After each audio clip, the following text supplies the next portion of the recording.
Class 12th के बच्चे ध्यान दें। आपके यहाँ इस समय रसायन विज्ञान सेकंड चल रहा है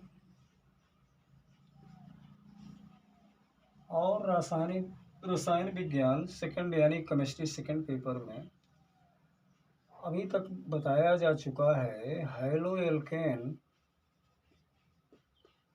तथा हैलो एरेन तथा हैलो एरेन। इस चैप्टर को हम लोगों ने पूरी तरह कंप्लीट कर लिया। इसी प्रकार से मैंने दूसरा चैप्टर स्टार्ट किया एल्कोहल, फिनाल और ईथर। इसे भी पूरी तरह से कंप्लीट कर लिया गया। इसके बाद आपका चैप्टर होगा एल्डिहाइड और कीटोन। एल्डिहाइड और कीटोन अब इस चैप्टर को पढ़ा जाएगा। इस चैप्टर के बाद आपके पास चैप्टर रह जाएंगे नाइट्रोजन युक्त कार्बनिक यौगिक, नाइट्रोजन युक्त कार्बनिक यौगिक। उसके बाद चैप्टर रह जाएगा जैव अणु और उसके बाद इसमें लास्ट चैप्टर बचेगा वो होगा बहुलक, polymer, biomolecules, compound containing nitrogen, aldehyde, ketone और कार्बोक्सिलिक अम्ल। इसी में कार्बोक्सिलिक अम्ल भी दिया गया है, कार्बोक्सिलिक अम्ल। तो इस तरह से आपने देखा कि केमिस्ट्री सेकंड पेपर में आपके पास पहला चैप्टर कौन सा होगा, हैलो एल्केन एंड हैलो एरेन, जिसे अच्छी तरह से वीडियो में समाप्त कर लिया गया। एल्कोहल, फिनाल और ईथर को पिछले वीडियो में कंप्लीट किया गया।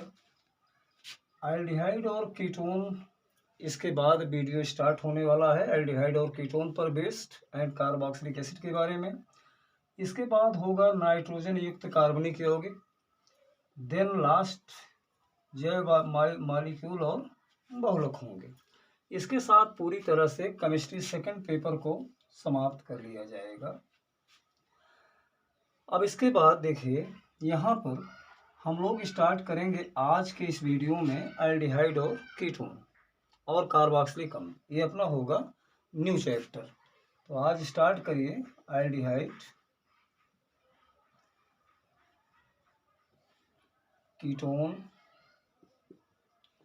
और कार्बोक्सिलिक अम्ल, कार्बोक्सिलिक अम्ल, कार्बोक्सिलिक अम्ल। इंग्लिश में aldehyde, ketone and carboxylic acid, carboxylic acid. देखिए सबसे पहले तो जनरल इंट्रोडक्शन के लिए जान लें कि जहाँ पर CHO समूह होगा वो एल्डिहाइड है, जहाँ पर CO कीटोनिक समूह होगा ये CO कीटोनिक समूह है, और इस वाले में COOH अगर पाया जाएगा तो वो कार्बोक्सिलिक अम्ल कहलाएगा। तो एक जनरल आइडिया ये दिमाग में होनी चाहिए कि हम किसको एल्डिहाइड कहेंगे, किसे कीटोन बोला जाएगा और किसे हम कार्बोक्सिलिक अम्ल कहेंगे। तो एक सिंपल चीज़ जो देखने में आती है कि जहाँ पर CHO समूह आपको दिखाई दे जान लेना एल्डिहाइड है, जहाँ पर CO दिखाई दे समझ लेना कीटोन है, और जहाँ पर COOH समूह दिखाई दे वो होगा कार्बोक्सिलिक अम्ल। अब चूँकि एल्डिहाइड और कीटोन में समानता अधिक होती है तो इनको एक साथ पढ़ा जाएगा, यानी इसकी दो ब्रांच हो जाएंगी इस चैप्टर की। फर्स्ट पार्ट में हम लोग पढ़ेंगे एल्डिहाइड और कीटोन के बारे में, और इसके सेकंड पार्ट में टोटल कार्बोक्सिलिक एसिड के बारे में बताया जाएगा। तो आइए देखें हम लोग कि एल्डिहाइड और कीटोन का एक जनरल इंट्रोडक्शन क्या है।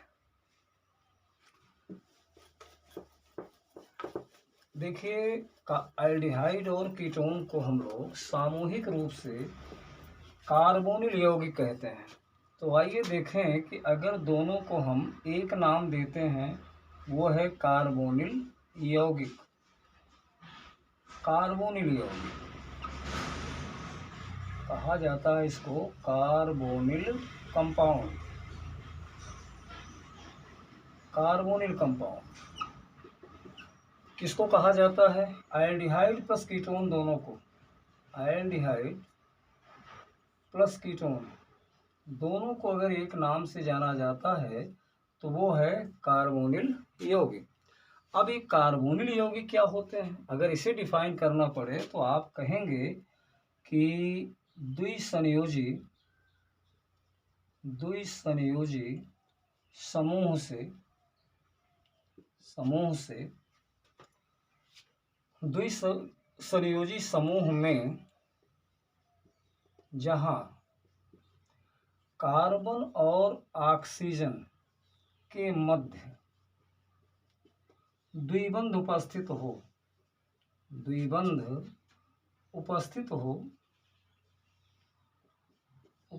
हो कार्बोनिल यौगिक कहलाते हैं। कार्बोनिल यौगिक कहलाते हैं। बहुत सिंपल सी डिफिनीशन कार्बोनिल यौगिक की है कि द्विसंयोजी समूह होगा जहाँ कार्बन और ऑक्सीजन के मध्य क्या होगा? द्विबंध होगा, उपस्थित हो, उसे हम कार्बोनिल यौगिक कहेंगे। जैसे अब यहाँ पर देखिए इस प्रकार से C डबल बॉन्ड O। अब कार्बन और ऑक्सीजन के बीच में द्विबंध है, डबल बॉन्ड है, जिसमें से एक बंध होता है पाई बंध और दूसरा होता है सिग्मा बंध। जहाँ पर भी दो बंध होंगे, एक पाई होगा और एक सिग्मा होगा, और इसको कहा जाता है द्विसंयोजी समूह। मतलब इसकी संयोजकता दो फ्री है। अब दो अगर फ्री संयोजकता है तो अगर कहीं मान लो मैं एक संयोजकता R से जोड़ दूं और दूसरी कन्फर्म मुझे S से जोड़ना अगर पड़े, क्योंकि संयोजकताएं तो दो ही फ्री थी, एक संयोजकता से मैंने L के समूह जोड़ दिया और दूसरी संयोजकता से अगर मैंने H जोड़ दिया तो कन्फर्म है कि एल्डिहाइड होगी। ऐसा करने पर मुझे जो यौगिक प्राप्त होगा वो एल्डिहाइड होगा, क्योंकि कन्फर्म है इसमें CHO समूह का पाया जाना। लेकिन कार्बोनिल समूह तो है। इस प्रकार से आप कार्बोनिल अगर कंपाउंड कहेंगे तो एल्डिहाइड का नाम आ जाता है, due to presence of carbonyl group, CO group होने के कारण। लेकिन याद रहे कि अगर मान लीजिए इस प्रकार की जो द्विसंयोजी समूह है जिसमें कार्बन ऑक्सीजन के बीच में डबल बॉन्ड है, अगर मैं यहाँ भी R जोड़ दूँ और यहाँ भी R जोड़ दूँ, यानी दोनों संयोजकताओं को मैंने संतुष्ट कर दिया, R से मैंने हाइड्रोजन नहीं जोड़ा, तो कन्फर्म है कि यह कीटोन होगा। ये कन्फर्म है 100% कि ये कौन सा कंपाउंड कहलाएगा? कीटोन।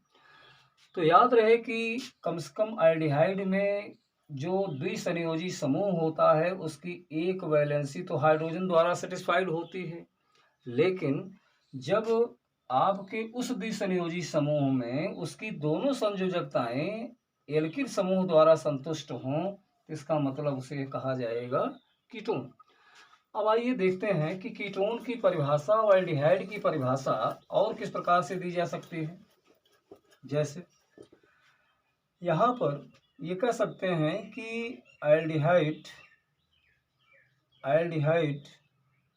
या कीटोन को एल्केन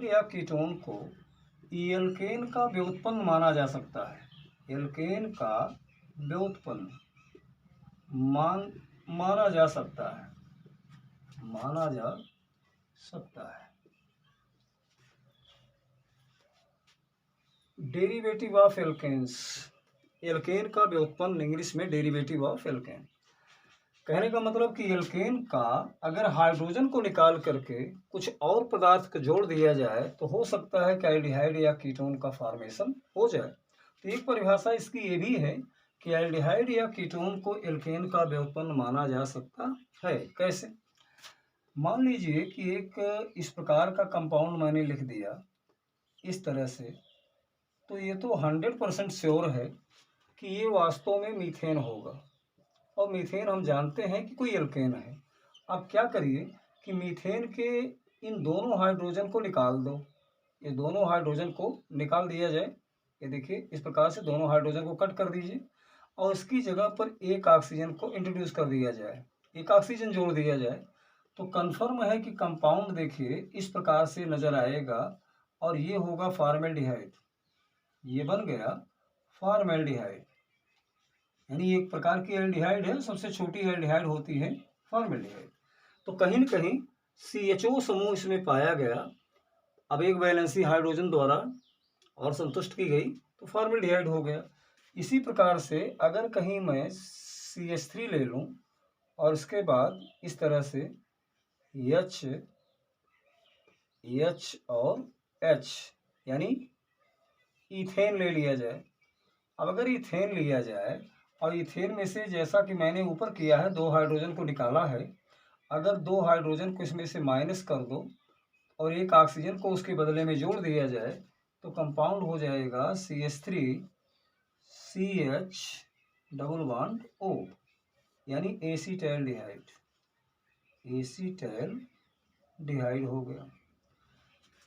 इस तरह से ये कंपाउंड में संभव है। इसी प्रकार से अगर हम मान लीजिए कि ये कंपाउंड ले लिया मैंने CH3 और इधर ले लिया CH2 और यहाँ पर मैंने कर दिया CH3, देखिए इस तरह से।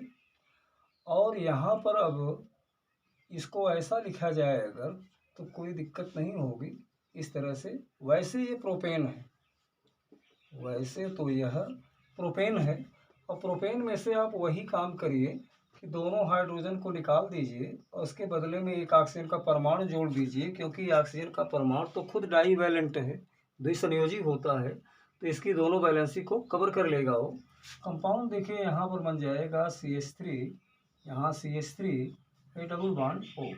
इस कंपाउंड को हम जानते हैं कि इसमें केवल CO समूह है, अतः ये कीटोन होगा। ऐसी कीटोन का नाम होगा एसीटोन, एसीटोन। तो इस प्रकार से जो ये परिभाषा लिखी गई कि एल्डिहाइड या कीटोन को एल्केन का व्युत्पन्न माना जा सकता है, ये परिभाषा पूरी तरह से सत्य साबित हुई कि जब हमने 3 कार्बन वाले एल्केन को लिया जैसे कि प्रोपेन, तो फिर इसका मतलब एसीटोन बनेगा, क्योंकि एसीटोन में कुल कार्बन कितने हुआ करते हैं 3। तो 3 से कम में तो इस कीटोन की कल्पना भी नहीं की जा सकती, क्योंकि मीथेन और इथेन तो आपको क्या देंगे, फॉर्मेल्डिहाइड और एसीटैल्डिहाइड देंगे, और प्रोपेन आपको दे सकता है कीटोन। तो इस प्रकार से एक डिफिनेशन तो ये हो गई। दूसरी चीज देखिए, दूसरी डिफिनेशन को एल्डिहाइड कीटोन की दूसरी डिफिनेशन में लिख सकते हैं कि एल्डिहाइड को प्राथमिक एल्कोहल का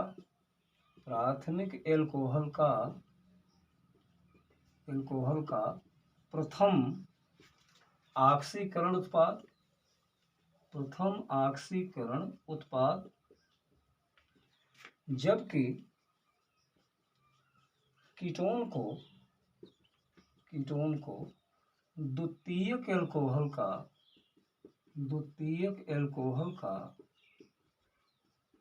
प्रथम ऑक्सीकरण उत्पाद माना जाता है,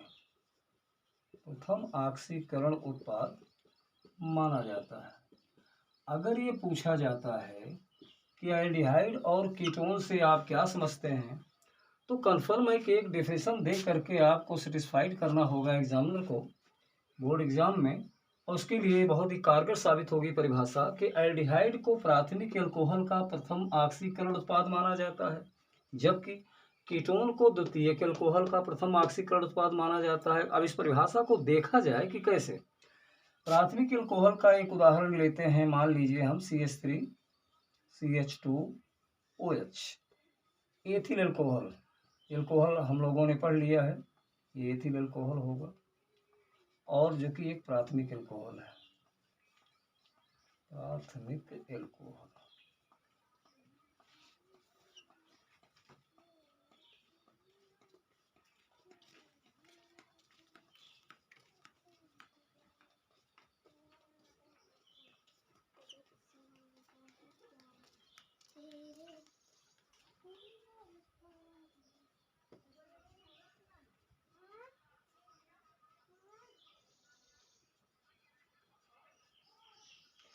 इसमें देखिए कि प्राथमिक एल्कोहल मैंने एथिल एल्कोहल को लिया, एक नवजात ऑक्सीजन को मैंने इंट्रोड्यूस कराया। अब ऑक्सीजन जो नवजात ऑक्सीजन दिया करते हैं, दे आर ऑक्सीडाइजिंग एजेंट, वे ऑक्सीकारक होते हैं। अब ऑक्सीकारकों में नाम आता है या तो अम्लीय पोटेशियम डाइक्रोमेट का, या फिर बेसिक या अम्लीय पोटेशियम परमैंगनेट का। तो इस प्रकार से ये दोनों आपस में क्रिया द्वारा नवजात ऑक्सीजन को देते हैं। आप आगे रिएक्शन में देखेंगे इस चीज़ को। फिलहाल अभी ये देखिए कि प्राथमिक एल्कोहल का एक उदाहरण एथिल एल्कोहल हुआ। प्रथम ऑक्सीकरण उत्पाद से हमारा मतलब कि जब एक हाइड्रोजन यहाँ से और बगल के कार्बन से एक हाइड्रोजन इसके साथ जाएगी तो जल बन जाएगा, और शेष कंपाउंड देखिए CH3CHO बना। जल निकलने के बाद चूंकि अगर नवजात ऑक्सीजन आएगी तो हाइड्रोजन चाहेगी, एक हाइड्रोजन ग्रुप से निकलेगी OH से, और दूसरी पड़ोसी कार्बन से H निकलेगी। इस प्रकार से कंपाउंड देखिए एसीटैल्डिहाइड बन गया, एसीटैल्डिहाइड का फॉर्मेशन हो जाएगा। और अगर यही एसीटैल्डिहाइड आगे और नवजात ऑक्सीजन को पा जाए तो CH3COOH का फॉर्मेशन कर लेगी, अर्थात एसिटिक एसिड बन जाएगी। इसीलिए कार्बोक्सिलिक अम्ल भी इस रिएक्शन में शामिल किया गया। चैप्टर का नाम एल्डिहाइड, कीटोन और कार्बोक्सिलिक अम्ल इसलिए पड़ा क्योंकि एल्डिहाइड का अगला ऑक्सीकरण करने पर अम्ल ही बनती है और फॉर्मेशन हो जाएगा एसिटिक एसिड का। तो इस प्रकार से ये तो रहा प्राथमिक एल्कोहल। अभी आपने लिखा कि द्वितीयक एल्कोहल का प्रथम ऑक्सीकरण उत्पाद कीटोन को माना जाता है। जैसे अब इस प्रकार से देखिए CH3CHOH एकदम सिमिलर रिएक्शन अगर ऑक्सीकरण कराया जाए उन्हीं परिस्थितियों में जो परिस्थितियां यहाँ थी, चाहे आप इसमें अम्लीय KNO4 ले लें, पोटेशियम परमैंगनेट, या K2Cr2O7 ले लें। आगे बताएंगे किस रिएक्शन द्वारा कैसे नवजात ऑक्सीजन मिली। तो कुल मिलाकर के ग्रुप की हाइड्रोजन और कार्बन की हाइड्रोजन ये तो जल का निर्माण में भाग ले लेगी, और कंपाउंड जो आपका बनेगा वो होगा एसीटोन। एसीटोन का निर्माण देखिए इस प्रकार से हो गया, जल के निष्कासन के बाद एसीटोन बन गया। तो अब हमारे कहने का मतलब ये हुआ कि जो परिभाषाएं लिखी गई कि एल्डिहाइड क्या है और कीटोन क्या होता है, तो इसके लिए ये परिभाषा बड़ी सुटेबल मानी जाएगी। इस तरह से हम एल्डिहाइड और कीटोन के बारे में जानेंगे। चूंकि ये सिर्फ तो आपको सेकंड पार्ट में पढ़ना है, अभी तो आपको केवल एल्डिहाइड और कीटोन के बारे में देखना है। अब ये तो कुछ रहा जनरल इंट्रोडक्शन एल्डिहाइड और कीटोन का। अब इसमें दो चीज़ें आएंगी कि एल्डिहाइड कीटोन का नामकरण कैसे होगा। IUPAC नामकरण नॉमेनक्लेचर और आप जानते हैं नॉमेनक्लेचर की दो पद्धतियां होती हैं। एक तो होती है सामान्य नाम पद्धति या रूढ़ पद्धति है पुराने ज़माने की। इसको ट्राइवियल सिस्टम के नाम से जानते हैं, ट्राइवियल सिस्टम जो आज भी चर्चित है। दूसरी पद्धति जो IUPAC नाम पद्धति, और जिसका प्रयोग ज़्यादातर आजकल हो रहा है IUPAC नाम पद्धति का। तो नामकरण हम लोग पढ़ने जा रहे हैं एल्डिहाइड और कीटोन का। एल्डिहाइड और कीटोन का नामकरण देखा जाए कैसे नॉमेनक्लेचर पड़ा। देखिए पर्टिकुलर अगर मैं एल्डिहाइड की बात करूं, एल्डिहाइड की, तो एल्डिहाइड के नामकरण के लिए HCH डबल बॉन्ड O, इसको कहते हैं फॉर्मेल्डिहाइड। और कहीं न कहीं अगर इसका एक ऑक्सीकरण कर दिया जाए तो कन्फर्म है कि फार्मिक अम्ल बन जाएगा, फार्मिक अम्ल बन जाएगा। अब फार्मिक अम्ल का जो नाम था वो फार्मिक जो शब्द आया फार्मिकम से आया। फार्मिकम का मतलब होता है रेड आंट्स, लाल चींटियाँ। चूँकि ये अम्ल पहले लाल चींटियों के डंक में पाई गई और इस प्रकार से इसका नाम फार्मिक अम्ल पड़ा। और फार्मिक अम्ल में इक अम्ल को हटा करके एल्डिहाइड अगर लगा दिया जाए तो नाम हो गया फॉर्मेल्डिहाइड। तो कहीं न कहीं सामान्य नाम पद्धति या रूढ़ पद्धति या ट्राइबल सिस्टम में जो नाम रखा गया इनके, वो कहीं न कहीं अम्लों से संबंधित नाम रख दिया गया। इसके इक अम्ल को हटा करके एल्डिहाइड शब्द जोड़ दिया गया। फार्मिक में तो हो गया फॉर्मेल्डिहाइड। इसी प्रकार से देखा जाए अगर, तो आप जानते हैं कि रूढ़ पद्धति में CH3 CH double bond O को हम एसीटाइल्डिहाइड कहते हैं। एसीटाइल्डिहाइड कहते हैं।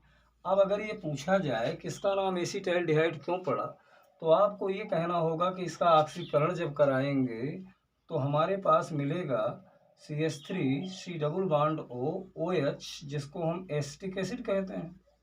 एसिटिक एसिड कहते हैं। अब ये शब्द जो एसिटिक है वह एसिटम से लिया गया, और एसिटम का मतलब होता है स्मेल ऑफ विनेगर, यानी सिरके की सुगंध। तो कहीं न कहीं जो एसिटिक जो शब्द है वह देखिए यहाँ पर एसी यानी इक एसिड को हटा करके वर्ड जोड़ दिया जाए एल्डिहाइड, तो सामान्य नाम पद्धति में इसका नाम हो गया एसीटाइल्डिहाइड। लेकिन अगर हम इस बात को यहाँ कीटोन पर फॉलो करें, कीटोन पर, तो कीटोन पर फॉलो करने के लिए कन्फर्म है कि यहाँ पर CH3 C double bond O CH3, वैसे तो ये एल्किल का नाम पूर्व लग्न में लिख करके और कीटोन लिख देते हैं सामान्य नाम पद्धति में, तो इसका नाम होना तो चाहिए था डाई मेथिल कीटोन इस आधार पर, लेकिन दरअसल ये फेमस हुआ नाम एसीटोन के नाम से। डाई मेथिल कीटोन आजकल कम लिखा जाता है और एसीटोन का प्रयोग ज़्यादा करते हैं। तो जब कीटोन का हम सामान्य नाम पद्धति में नाम लिखेंगे तो पहले एल्किल का नाम लिखा जाता है और फिर कीटोन शब्द उसमें जोड़ दिया जाता है। जैसे अगर मान लीजिए C2H5 लिख करके और C डबल बॉन्ड O करके और इधर CH3 लिख दिया जाए और कहा जाए कि सामान्य नाम पद्धति में नाम क्या है, तो पहले तो हम एल्किल का नाम लिखेंगे इस तरह से, और एथिल का नाम पहले लिखेंगे। चूंकि एथिल की शुरुआत ई से है, इथाइल कहते हैं, इसको मिथाइल बोला जाएगा। इथाइल की का अल्फाबेट ई से है और मिथाइल का एम से, तो नाम हो जाएगा एथिल मेथिल कीटोन। इसका सामान्य नाम पद्धति में नाम होगा एथिल मेथिल कीटोन।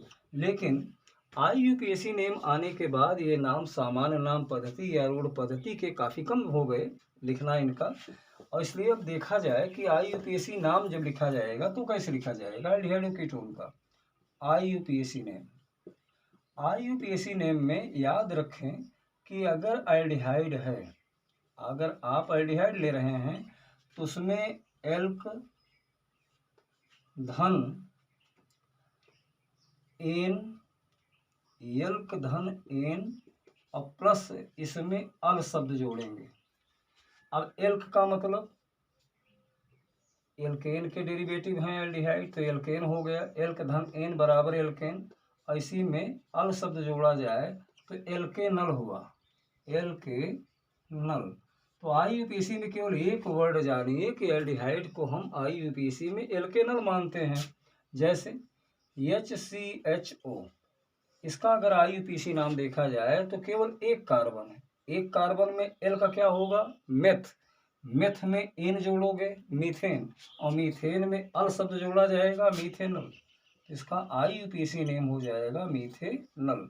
इसी प्रकार अगर CH3 CHO को कहा जाए कि इसका IUPAC नेम क्या होगा, तो आप दो कार्बन इसमें देख लीजिए। पहला नंबर आप कार्बन देखेंगे, कार्बन दो कार्बन को एल्क क्या हुआ दो कार्बन का एथ, और एथ में क्या जोड़ा जाए एन, इथेन हो गया।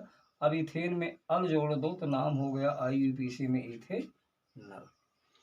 इस प्रकार से IUPAC नेम चलती है एल्डिहाइडों का।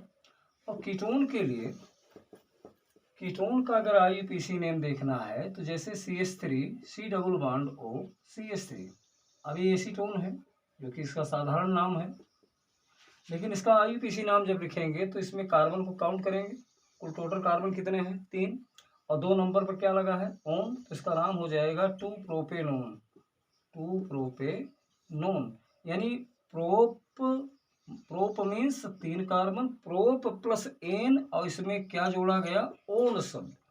जहाँ पर वहाँ अल जुड़ा करता था वहाँ पर यहाँ क्या जुड़ेगा, ओन जुड़ेगा, तो नाम हो गया इसका 2-प्रोपेनॉन।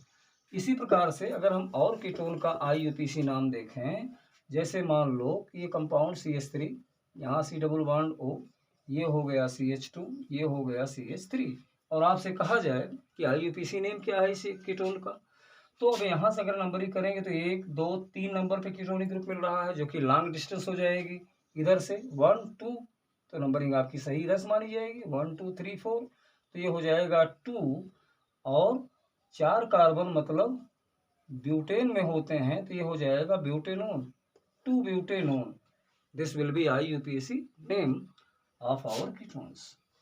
इस प्रकार से हमारे कीटोन के IUPAC नेम चलेंगे। अब नामकरण हो जाने के बाद इनका अब हम लोग देखेंगे कि इसमें समावयवता कौन सी पाई जाती है।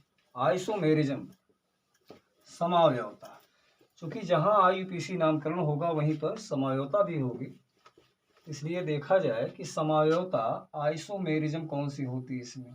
समावयवता आइसोमेरिज्म, आइसोमेरिज्म किसमें, एल्डिहाइड और कीटोन में। एल्डिहाइड और कीटोन के अंदर कौन सी समावयवता पाई जा सकती है। तो समावयवता की अगर बात किया जाए तो इसमें 3 प्रकार की समावयवता संभव है। पर्टिकुलर एल्डिहाइड के अंदर सबसे पहले हम एल्डिहाइड लेते हैं, क्योंकि यहाँ थोड़ा सा डिफरेंस हो जाएगा। एल्डिहाइड के केस में क्या होगा, एक तो श्रृंखला समावयवता पाई जाएगी, श्रृंखला समावयवता पाई जाएगी। दूसरा इसमें क्रियात्मक समूह समावयवता होगी, क्रियात्मक समूह समावयवता होगी। और तीसरा इसमें चलावयवता पाई जाती है, एक नई किस्म की चलावयवता, जिसको हम लोग कीटो इनॉल समावयवता भी कहते हैं। कीटो इनॉल समावयवता भी कहा जाता है इसको। अब एक चीज कि एल्डिहाइड या कीटोन दोनों का अगर सामान्य सूत्र देखा जाए, जनरल फार्मूला, सामान्य सूत्र देखा जाए, तो ये होता है CnH2NO। दोनों का सामान्य सूत्र एक ही होता है, CnH2NO। अब इसमें अगर हमें श्रृंखला समावयवता देखनी है, तो श्रृंखला समावयवता में अगर मान लीजिए हमने C4 ले लिया, H8 ले लिया, O ले लिया, मान लीजिए अपने पास एक अणुसूत्र हो गया, N 4 है तो इसका दुगना होना चाहिए, 8 हो गया, एक ऑक्सीजन, तो C4H8O में देखा जाए तो इसे देखिए 2 कंपाउंड इसमें नजर आएंगे, एक तो CH3 CH2 CH2 CHO, इसको हम कहेंगे IUPAC में 1 ब्यूटेनॉल, 1 ब्यूटेनॉल इस तरह से, या केवल ब्यूटेनॉल भी कह सकते हो, क्योंकि ये प्रायः नहीं लिखा जाता। अब इसको अगर हमें श्रृंखला समावयवी बनाना है तो हम क्या करेंगे, इसमें एक आइसो ग्रुप लगा देंगे इस तरह से, CH लगा करके आगे CH2, यहाँ पर 3 कार्बन हो गया तो आगे हम CHO लिख दें इस प्रकार से। तो इसका नाम IUPAC में देखा जाए, वैसे इसमें कार्बन कितने हैं, 1 2 3 4, हाइड्रोजन कितने हैं, 3 3 6 और 2 8, ऑक्सीजन 1 है। वही है जो फार्मूला इसका, वही फार्मूला इसका भी है, लेकिन IUPAC नेम चेंज हो जाएगा, 1 2 3, ये हो जाएगा 2 मेथिल प्रोपेनल, 2 मेथिल प्रोपेनल। तो आप देख रहे हैं कि इस समावयवता में कार्बनिक यौगिक का अणुसूत्र तो समान है, लेकिन इस समावयवता में पाई जाने वाली जो कार्बन की श्रृंखला है उसमें अंतर है। कार्बन की श्रृंखला में यहाँ 4 कार्बन परमाणु हैं, देख रहे हैं इस तरह 4 के चारों, तभी ब्यूटेनल हुआ है। और लेकिन यहाँ पर एक कार्बन आपका पार्श्व श्रृंखला में लग गया साइड चेन में, तो यहाँ कार्बन की संख्या घट के 3 हो गई, इसलिए इसको प्रोपेनल लिखा गया। तो 2 मेथिल प्रोपेनल, ये दोनों आपस में श्रृंखला समावयवता को शो कर रहे हैं। तो याद रहे श्रृंखला समावयवता में कार्बनिक यौगिक का अणुसूत्र समान रहता है, लेकिन उसमें पाई जाने वाली कार्बन की श्रृंखला में भिन्नता हो जाने के कारण उनके गुण भिन्न भिन्न हो जाते हैं। अतः ये दोनों एक दूसरे के श्रृंखला समावयवी हैं, और इस समावयवता को कहते हैं हम लोग श्रृंखला समावयवता। क्रियात्मक समूह समावयवता में देखें, जैसे मान लो मैंने ले लिया यहाँ पर C2 H6O, जबकि यहाँ C3 ले लीजिए, C3H6O। कार्बन अगर N की जगह 3 ले लिया गया तो हाइड्रोजन जस्ट डबल होना चाहिए, क्योंकि ये जनरल फार्मूला इसका कह रहा है, तो 6 हो जाएगा O। अब इसके दो जो कंपाउंड नजर आएंगे, एक तो कंपाउंड होगा CH3 CH2 CHO, यानी प्रोपेनाइल डिहाइड, प्रोपेनाइल डिहाइड सामान्य नाम, वैसे तो इसको किसी में प्रोपेनॉल कहेंगे। लेकिन अगर इस कंपाउंड का अणुसूत्र देखिए, यहाँ पर देखा जाए एसीटोन है, ये एसीटोन। अब इसमें दोनों कंपाउंड पर जरा गौर करिए कि ये प्रोपेनॉल है जबकि ये एसीटोन है, और दोनों में कार्बन कितने हैं? 3, हाइड्रोजन कितने हैं? 6, ऑक्सीजन कितना है? 1। वही चीज इसमें भी है, 3 कार्बन 6 हाइड्रोजन 1 ऑक्सीजन, यानी अणुसूत्र समान है, दोनों यौगिकों का अणुसूत्र समान। लेकिन जब कार्बनिक यौगिक का अणुसूत्र समान हो लेकिन उसमें पाए जाने वाले क्रियात्मक समूह में भिन्नता हो, एक में एल्डिहाइड समूह है, दूसरे में कीटोनिक समूह है, तो कन्फर्म है कि ये दोनों क्रियात्मक समूह समायोगी कहलाएंगे। They are functional group isomer with each other. इस तरह से होता है क्रियात्मक समूह समझौता में। अब यदि जरा चलावता में देखिए, जिसको हम लोग कहते हैं कीटो इनॉल समझौता। कीटो इनॉल समझौता में जैसे CH3 ये हो गया, CH ये हो गया, डबल बॉन्ड ये हो गया, CH3 CHO, ये एसीटाइल डिहाइड है, एसीटाइल डिहाइड है। अभी तो इसमें CO समूह मौजूद है, इसलिए यौगिक का कीटो रूप होगा, कीटो रूप होगा। लेकिन कीटो बहुत जल्द इनॉल रूप में बदल जाएगा। ऐसा कब होगा? देखिए, याद रहे कि जब CHO समूह ये क्रियात्मक समूह है और इसके ठीक बाद आने वाला कार्बन अल्फा कार्बन होता है, संबंधित जितने हाइड्रोजन है दे आर अल्फा हाइड्रोजन। तो होगा क्या इसमें कि एक अल्फा हाइड्रोजन यहाँ से हट करके यहाँ आ जाएगा O के पास, इस तरह से, और यहाँ से पाई जो इलेक्ट्रॉन है वो यहाँ आ जाएगा इस तरह से, यानी पाई इलेक्ट्रॉन। याद रहे कि पाई इलेक्ट्रॉन और अल्फा हाइड्रोजन का स्थान विनिमय होने से एक नया यौगिक जनरेट हो जाएगा। अब एक कंपाउंड में देखिए, हाइड्रोजन कम हो गया CH2, डबल बॉन्ड लग गया, यहाँ हो गया CH और यहाँ पर हो गया OH। इस कंपाउंड का नाम होगा वाइनिल एल्कोहल, वाइनिल एल्कोहल। लेकिन अब यह यौगिक का इनॉल रूप होगा। इनॉल रूप इसको क्यों कहते हैं? इसलिए कि अब यहाँ पर कहीं न कहीं OH लग गया, OH को हम आल से रिप्रेजेंट करते हैं। कीटो रूप 92.3% तक एग्जिस्ट करता है, जबकि 7.7% तक इनॉल रूप एग्जिस्ट करेगा। तो हमारे कहने का मतलब कीटो रूप ज़्यादा देर तक बना रहेगा और इनॉल रूप थोड़ी देर के लिए बनेगा और फिर से वो कीटो रूप में चेंज हो जाएगा। इस प्रकार इस समझौता का नाम टाटोमेरिज्म है। इसको अंग्रेजी में कहा जाता है टाटोमेरिज्म, चलावता, या कीटो इनॉल आइसोमेरिज्म बोला जाता है। ये इसमें होगा क्या? इसमें वही होगा कि अल्फा हाइड्रोजन और पाई बंध के इलेक्ट्रॉन में स्थान विनिमय हो जाता है, यानी रीअरेंजमेंट व्यवस्था है, ये पुनर्विन्यास व्यवस्था होती है। इसी प्रकार से अब पर्टिकुलर चलावता तो कीटोन भी शो करेंगे, कन्फर्म है, क्योंकि उसमें भी CO समूह है। लेकिन इसमें कीटोन के अंदर एक नई समझौता जनरेट होती है, वो है मध्यावयवता। मध्यावयवता अर्थात इंग्लिश में मेटामेरिज्म, मेटामेरिज्म भी जनरेट होगी, स्पेशली कीटोन के अंदर। बाकी तो सब समझौता पाई जाएगी जो एल्डिहाइड में है वो कीटोन में भी है, लेकिन कीटोन में एक नई समझौता मध्यावयवता पाई जाएगी। मध्यावयवता में क्या होगा? जैसे CH3 है, ये CH3 हुआ, C डबल बॉन्ड O हुआ। अब इसमें किसी प्रकार की मध्यावयवता नहीं होगी। अब आप कह सकते हो कि मध्यावयवता यहाँ नहीं हो सकती, नहीं हो सकती। क्यों नहीं हो सकती? क्योंकि इसमें CH2 सब नहीं है, तो CH2 का होना जरूरी, इसका मतलब अब CH2 का अगर होना जरूरी है तो आप हम दूसरा कीटोन लिखेंगे। जैसे मान लीजिए कि एक कीटोन लिखा गया CH3 CH2 C double bond O, इधर भी CH2 इधर भी CH3। इस कंपाउंड का नाम क्या होगा? इस कंपाउंड का नाम होगा 3 पेंटेनोन, 3 पेंटेनोन। IUPAC में 1 2 3 3 पर ओन है, टोटल कार्बन 5 है, 3 पेंटेनोन हुआ। लेकिन वास्तव में अभी एक कंपाउंड का जो रूप है 3 पेंटेनोन, अब अगर ये मध्यावयवी बनना चाहे तो मध्यावयवता पॉसिबल है। क्यों? क्योंकि CH2 आ गया।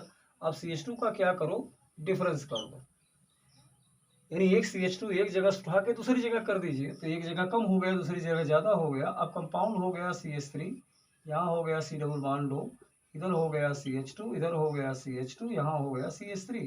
अब इस कंपाउंड का नाम 1 2 3 4 5 यानी 2 पेंटेनोन हो गया, 2 पेंटेनोन हो गया।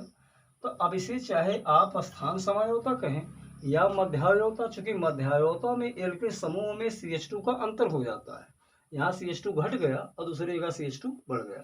तो याद रहे कि मध्यावयवता के लिए किसका होना आवश्यक है, CH2 का।